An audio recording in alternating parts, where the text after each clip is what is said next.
because I needed it.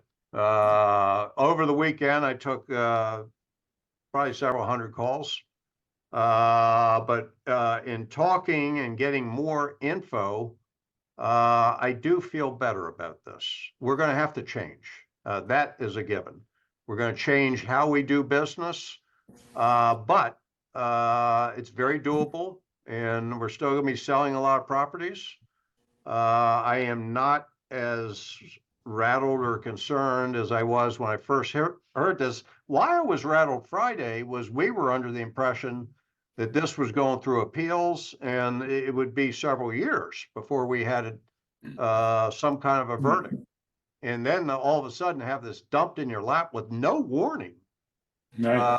To me was a bit astonishing, but let me share with you what I got from the. Well, Mike, if you give me 1 minute, because Sure. I love that you said that. And it's also why I have, Dad, is why I have you on here. And Mark, it's why I invited you on here, because everyone on this podcast or video all said the same thing to me independently. They said, it's pretty significant.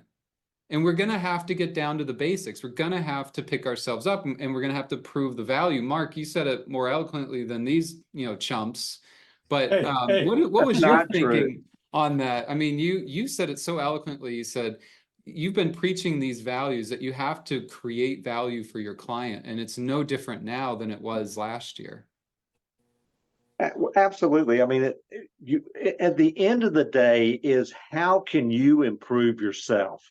Because I believe that first person you have to address is the person in the mirror, and you have to figure out, what am I worth? Because value is perceived by the other side